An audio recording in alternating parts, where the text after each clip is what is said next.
We'll start by analyzing where the organization is now, which is analyzing what is a university, discussing where the organization wants to be, which is what is internationalization and why do we internationalize, determine how the organization is going to get there, and this is how to internationalize, and look at the results and show that the methodology works, which is the internationalization in practice.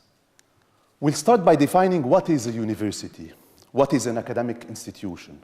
They consider that they have been set up to teaching and research. More recently, they have added service to the mission that justifies their existence in the society. But this is still very much a university point of view. For outsiders, however, the universities are needed for different things. Universities are needed to be a think tank for the future, which is the quest for truth. They're needed to be providers of knowledge, which is the quest for meaning. They needed to be laboratories for innovative products and services, the quest for welfare, and to be centers for qualifications, the quest for order. But does the society need these four functions under the same roof in one institution called the university? In fact, today, there are tendencies to disaggregate the academic institution into autonomous, if not independent parts. Some would argue that are not think tanks, knowledge providers, laboratories, or qualification centers better organized, more efficient if considered as a single firm or corporation? Examples to this, if we look at CERN or the IBM, they're much better equipped to do high-level research than a university. The number of Nobel Prize winners coming from these non-academic centers would tend to prove that academic institutions only strive to become second best in the quest for what is really new. Wikipedia is a provider of knowledge, constantly updated, renewed, transformed by its users. Industrial labs, much more focused and motivated to ventures in research and development, looking for products and services for immediate use of societal development. Professional schools seem to train better future employees to offer more relevant courses that are needed in the job market than a university. These are the tendencies to disaggregate. But the strength of a university is that it brings these four functions together. This is indeed the unique feature of such institutions. The four functions cross-fertilize each other to move towards the one, the unity that places man at the center. The positive tensions between these four functions is what makes a university. Universities' profile varies considerably by having different priorities for these four functions. So my view of the UK is pre-92 universities or research universities favor university-centered strategies. Universities, in turn, they prioritize truth, meaning, then welfare and order. While post-92 universities, they favor student-centered strategies. So in this order, they will prioritize welfare and order, then truth and meaning, applied research. Defining what kind of university we are should in turn define our internationalization priorities. Pre-92 universities prioritize to strengthen the institution presence and profile internationally so as to improve students' recruitment and opportunities for research and teaching partnerships, while post-92 universities prioritize to offer students the experience that will equip them for a career in a multicultural environment. What is internationalization? Jane Knight had the most common used internationalization definition, which is the process of integrating an international, intercultural, or a global dimension into the purpose, function, or delivery of higher education at an institutional level and at a national level. At Cardiff Met, we adopted a similar definition, general, broad definition, the process of integrating international, intercultural, and global dimension into our three functions. The inclusion of the word process highlights the need for continuous action as the development of an infrastructure for decision-making, implementation, and evaluation of what we do. Many publications cover internationalization. In summary, they're divided into internationalization at home and internationalization abroad. At home, involving campus-based activities to promote intercultural understanding, embracing a multicultural community as well as a multicultural classroom. While abroad, involving all forms of cross-border education in the shape of study abroad, international volunteering, international placement. This takes us again to the definition of a university. Post-92 universities will be focusing more on forging new teaching partnerships, while pre-92 universities will focus more on international collaboration in research. Why do we internationalize? We did conclude that at Cardiff Met, we are more of a teaching-led university, where training people is the target. To fit the purpose, most academics would put the students at the center of the university work. To fit the purpose, we also need to focus on preparing the university to be a responsive global citizen. The purpose requires then to deliver an education to allow the person to develop, work and contribute in the society to the best of his or her ability. In other terms, the project of a university should be to liberate the students' potential for development and commitment. In other words, to be active global citizens. Why do we internationalize? Many publications covered this. The UNESCO World Declaration for Higher Education stressed on that we need to educate for citizenship and for active participation in the society. With a worldwide vision, educate students to become informed and deeply motivated citizens who can think critically, analyze problems of the society, look for solutions to the problems of the society, apply them, and accept the social responsibility. Also, the Higher Education Academy addressed internationalization and stressed that all graduates, regardless of their countries of origin, to be informed, responsible citizens able to work effectively in a global multicultural environment. They stressed also on the role of the university as a change agent. The International Association of Universities in 2005 conducted a survey across its members on why universities internationalize. And the outcome of the survey was these 7 points. Broaden and diversify source of faculty of students, create an international profile, strengthen research and knowledge capacity, increase staff and students' international knowledge and intercultural understanding, promote curriculum development, contribute to academic quality, and diversify the source of income. Fitness of the purpose versus fitness for the purpose. Purpose is an essential part of the image of stakeholders have of their organization, either in the terms of expectations, fitness of, or in the terms of processes, on the way to expected results. Up till now, we are exploring the fitness of the purpose, fitness of internationalization. When the ambitions and goals of internationalization have been set, how to get there is the next step. Many approaches are possible. What are the most efficient or the more effective way? Can other ways be determined? If so, what are the constraints? In fact, what is the capacity of the institution to adapt or change? How can it enlarge its flexibility rather than its blockages, its innovative abilities rather than holding to obsolete traditions? In other words, fitness for the purpose. Here we're going to examine the structures and processes and the strategies with reference to Cardiff Met. 2009, when I joined Cardiff Met, this was the structure of the international office. It was divided into 2 main functions, recruiting students and taking care of students while they're here. Influenced by my previous research in system thinking, I started looking at the structure, processes, and question, was it fit for purpose? Which takes us to the viable system model, Stafford Beer's work.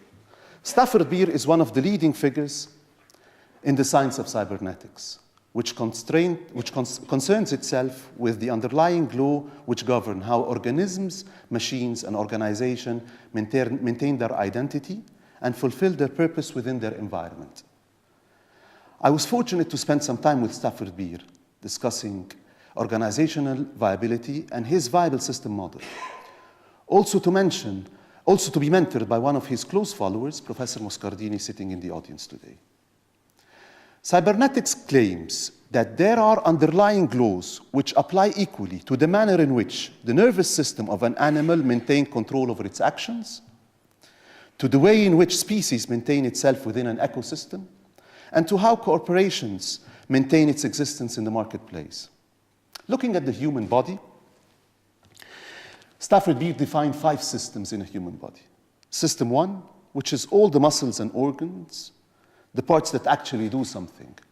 System 2, the sympathetic nervous system, which monitors muscles and organs. System 3, the base brain, which oversees the entire complex of muscles and organs and ensures the interactions are kept stable. System 4, the midbrain, the connection with the outside world, future planning, projection, forecasting, or smelling, seeing. Then System 5, the high brain functions of policy decisions, which is the identity of the institution. From this, Stafford Beer developed his viable system model. Stafford Beer always said, a system is what a system does. So the international office is defined by what it does, not by a glossy brochure. Also, this model is constructed so that the right information goes to the right people at the right time, right persons at the right time. Information protocols are very important here. You can sort out information protocols by setting up information protocols or by putting all the staff in the same open space area.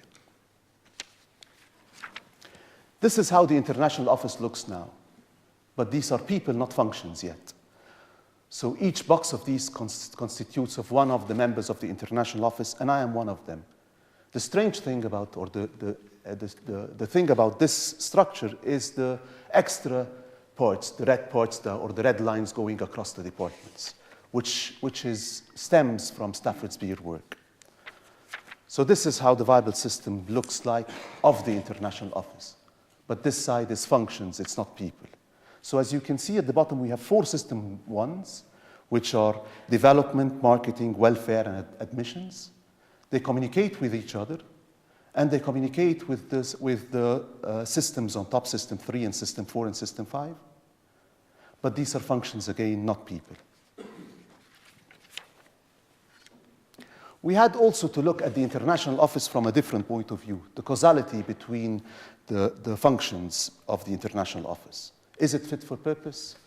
At this moment in time, we reached the conclusion, or we reached the stage where we have a fit for purpose structure to work with. Second thing, to be fit for purpose, we needed a strategy. Cardiff Met had a fit for purpose strategy at the time. Very well developed, with a corporate message of the importance of internationalization. Fundamental elements of the corporate strategy are clear, integrated with all other institutional strategy, had clear steering from the top with a clear responsibility. And with clear strategic objectives. I will not go through the strategic objectives on this slide, but we will examine them one by one and link them to the results.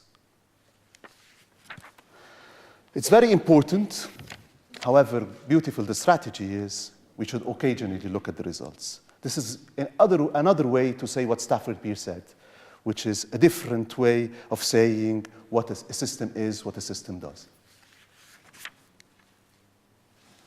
Our first objective was to enhance students' employability through the internationalization of curricula. Our Learning, Teaching and Development unit at Cardiff Met produced a hand-on guide to support curriculum development for internationalization. The areas of focus were increasing the inclusion of international case studies, developing an understanding of how the subject area relates to in a global context, encourage global ethics, develop skills for living and working with people from other countries, developing attitude and values which might be associated with a global citizen, using approach to assessment and learning which incorporates internationalization.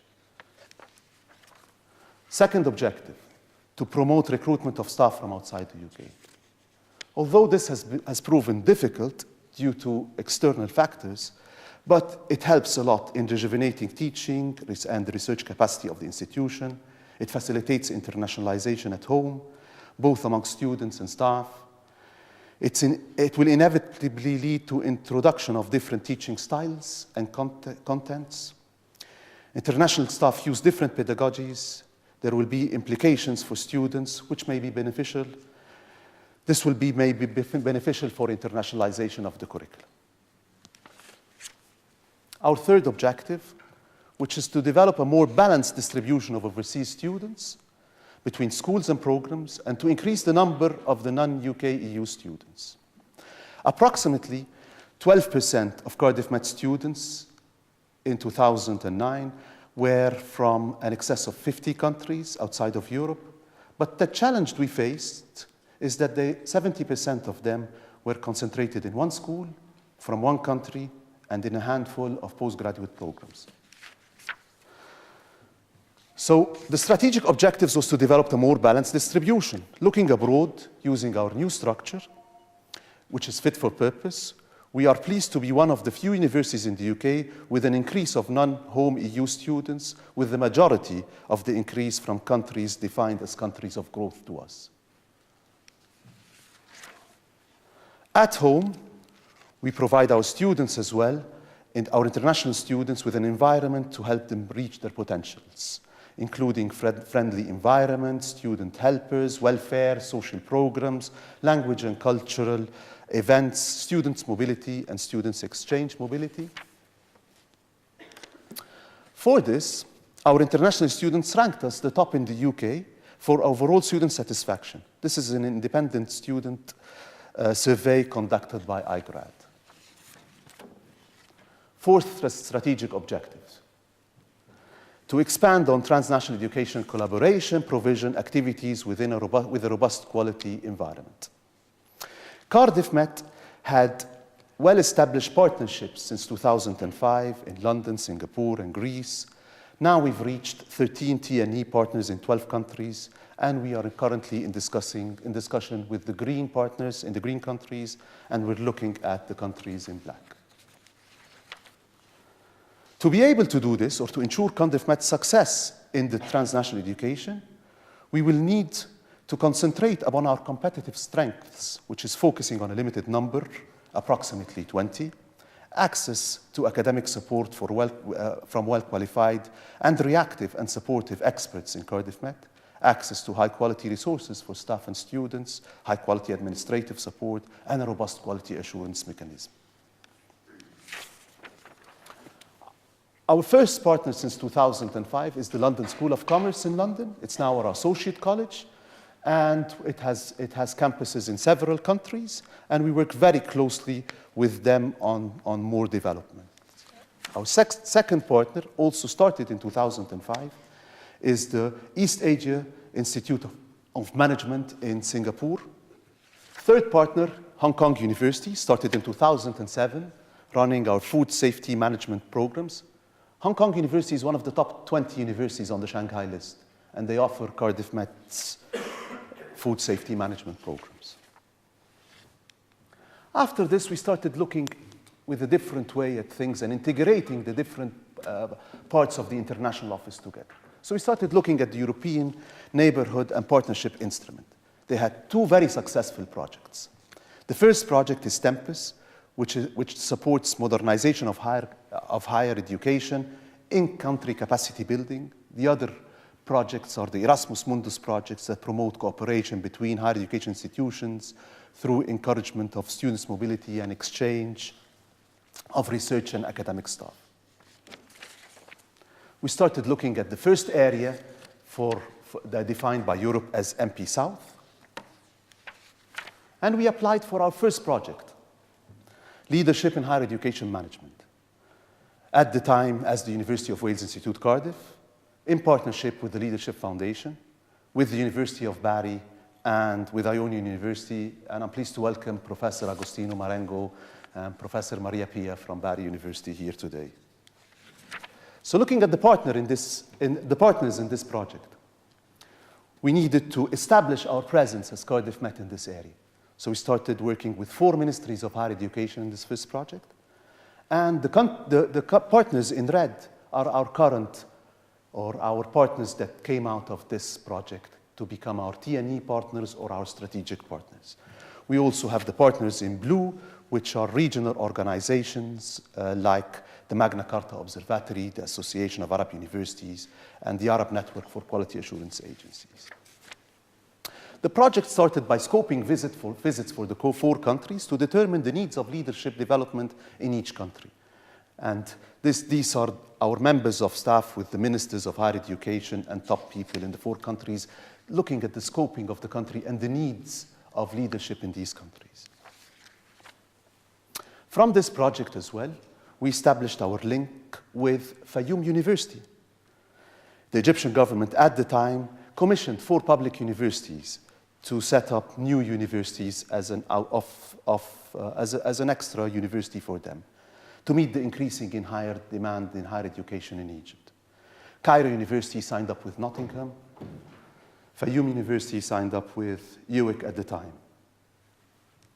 I'm glad here also to welcome Professor Ahmed al-Gohari, who's the president of Fayoum University at the time.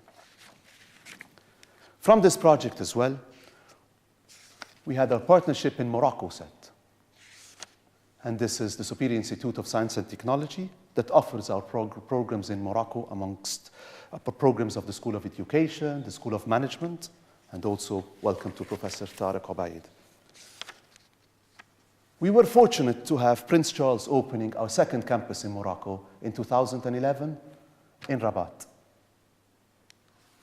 And this is our first graduation ceremony in Morocco in 2011. And this is a member of our staff with the students in Morocco, Casablanca. We're working with our partners with several schools, with European projects, with transnational education provision, with joint recruitment, as this picture says. We are cooperating on several dimensions with our partners, allowing staff and student exchange, and regular visits from our Cardiff Metropolitan University staff. This is a platform for continuous due diligence. And the final thing with Morocco is the president and the vice president of our student union visited Morocco as well last December to meet with their counterparts at our campus in Morocco. Also, coming from the same project, Leadership in Higher Education Management, Cardiff Met and the Association of Arab University decided to host a leadership network. The title of the leadership network is the Arab European Leadership Network for Higher Education, ARLEEN. ARLEEN became a great success. The hosting news was covered by World University News, Arabian News, as a platform for conversions through education. The official launch will take place at the Association of Arab University annual gathering next March.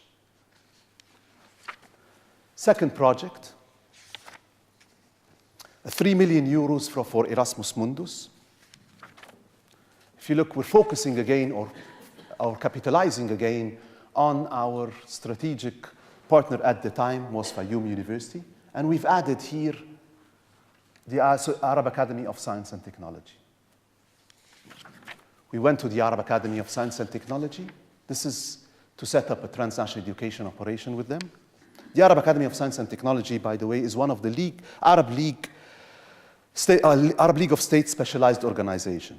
It's a core diplomat inside of Egypt, and they currently offer Cardiff Met postgraduate programs in marketing, management, accounting, finance, hospitality management. They offer the School of Education programs as well.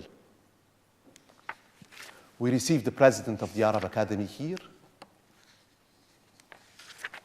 And this is a picture of one of our academics teaching our MBA students at the Arab Academy in Cairo. The bottom picture was the Welsh National Day. They managed to reproduce the Welsh national dress, but they were not successful with the Welsh cake. Yes. We can only blame here as academics that in-country technical support or the lack of robust technology transfer methodology for the Welsh cakes to go across the sea. I heard it was inedible. Third project, we secured another 3 million for internationalization. And these are our partners. And again, it's the Arab Academy and it's the Fayoum University. But on the left-hand side, you can see now we're starting to build our European higher education network. You can see the addition of the Free University of Berlin, Lund University, University of Granada, University of Graz, University of Rome. We had the launch of the project here in Cardiff, and we were fortunate to have the Deputy Minister of Higher Education to launch the project. Again, you would see that there is a continuity of our EU partners, and this is a new project that involved a different country. As well as Egypt, it now involved Lebanon. So we have Alexandria University, added a new university in Egypt, Alexandria University, continuing with the Arab Academy, and added the modern University of Business and Science and the Lebanese University. And I'm pleased to welcome Professor Bassem Kaisi and Professor Sharbel Kafuri, who just arrived from Lebanon 5 minutes ago. We had the launching event in 2011 of the project in Beirut, and came out of this project as well the setting up of the Cardiff Met partnership in Beirut with the Modern University of Business and Science.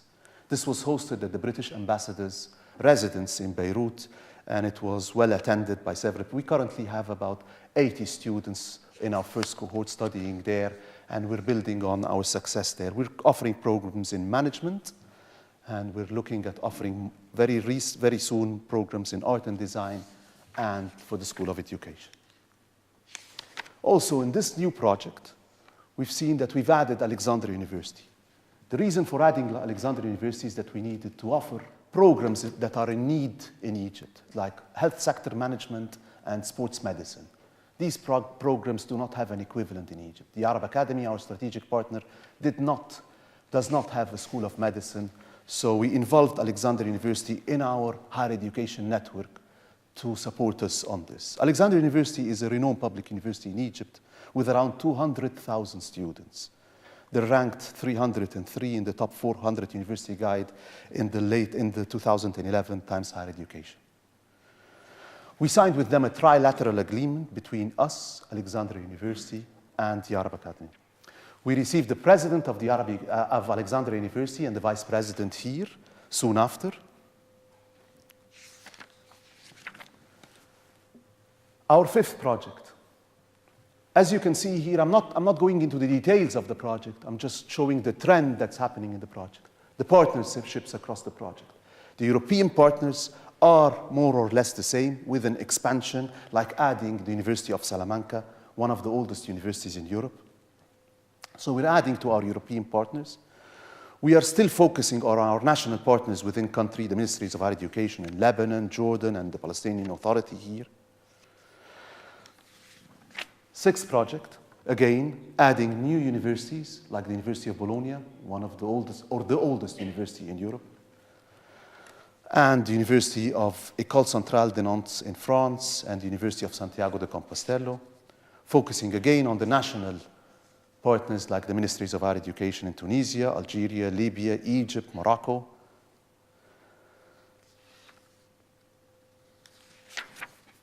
We had the launch of this project here in Cardiff Met, and it was attended by our 10 European partners and our 10 Middle East partners, and we invited several honorary consuls from Wales and cultural attachés from across the UK. But it's not about the project. It's not only about the higher education network. It's also about the interaction between the participants in such events. So at the bottom right picture here, this is our School of Health Sciences discussing with Alexandria University a new program, and they were here last week to follow up. Here I can see academic staff from the School of Management with our Moroccan partner, collaborative provision with our partners in Egypt. So it's about the interaction between our partners, multiple layer of interaction. This is our final project that we just won last summer. And the amazing part here is the colors on the slide. The blue are the national or international partners that have been working with us for some time, like Ministries of Higher Education, the Leadership Foundation, the European Student Union in Brussels, the Magna Carta Observatory, 4 ministries of higher education. The red partners are our TNE partners, our transnational education partners. They currently offer Cardiff Met programs in country. The purple partners are long-standing partners that are working with Cardiff Met for a long time. The partners in black are Libya, and we decided this year to focus on Libya as part of a wider strategy in the UK. We had the launching of this project at King Hassan University. It doesn't stop there. We're looking for the multiplier effect in Cardiff Met. Having the right structures, having the right strategy, we're looking at the multiplier effect. So building on 20 million euros of project, and building on a very robust and strong T&E network, transnational education network of partners, students at Cardiff Met are being given the opportunity to study abroad as part of their course, as an exchange students at 55 universities over 23 countries, both within and outside of Europe. This is supported on an institutional level, so the student union is now supporting the outward students' mobility. It doesn't go one way. All the projects that I briefed you on are projects that we are leading, but other partners also reciprocate.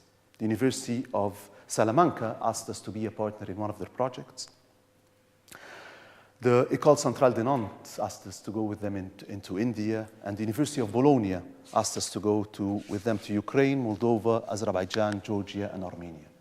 And we actually won these projects, but they're the leading partner, which takes us to MP East.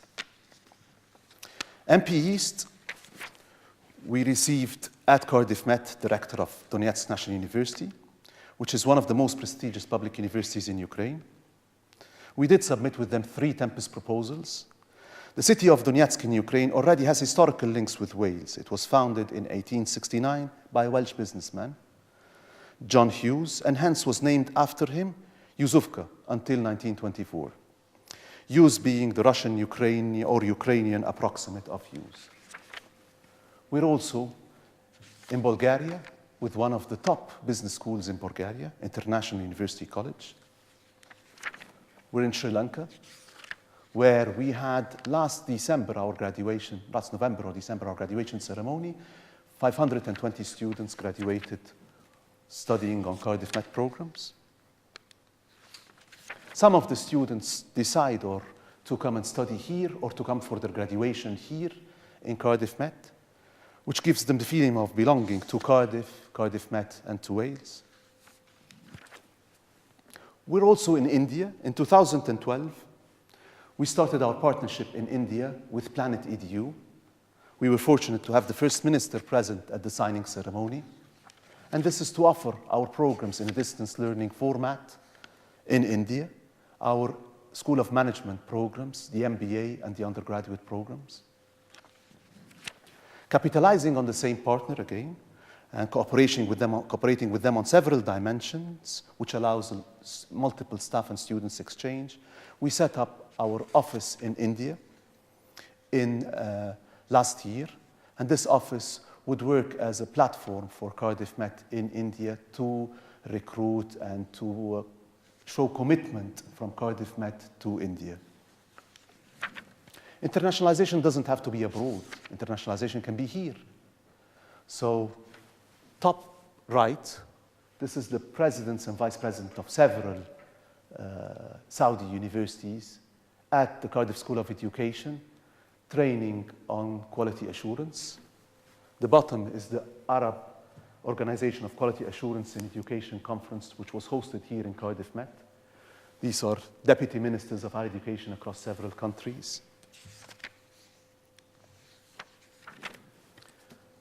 Go back again to our objectives. Did we meet our objectives? To enhance students' employability through internationalization of curricula? Yes, we're working on this, and the word process here is the important word. To promote recruitment of staff from outside the UK, Erasmus Mundus projects support staff and student mobility. So we receive staff from different partners across the world to help internationalize our staff body here in Cardiff. Develop a more balanced distribution of overseas students? Yes. To expand T&E collaborative provision? Yes. To encourage international research activities among staff and doctoral students? Yes. Through the projects, we have a lot of exchange of staff and students' mobility, which allows and encourages research. deliver enterprise services to a non-UK based customer. Yes. Going up one level of recursion, Wales. The higher education, the International Action Plan outlines 5 key priorities, which are closely aligned with the objectives highlighted in John Fielding's report. Making Wales a destination of choice, promoting intercultural partnership that are mutually beneficial, building international excellence and research capacity in selected areas, developing closer links between universities and business operating overseas, improving Wales' contribution to the international development. I can say that we are hitting the 5 objectives. Going up one level of recursion, looking at the world around us. DAVOS 2012. They stressed that youth unemployment was a disaster or a cancer in the society. They said that youth unemployment several statements in the conference blamed universities for failing to give youngsters the skills that are needed for jobs in advanced economy. If we look at the Organization of Economic Development and Cooperation conference, the title of the latest conference was Internationalisation for Job Creation. The need for intercultural skills to have students ready to work in a multicultural environment is stressed by everybody. The latest reports by the British Council, Booz Allen and Ipsos, it talks about, it's looking at intercultural skills needed for employability in 9 countries. The British Council is also doing another report that should be out in March from a student's perspective.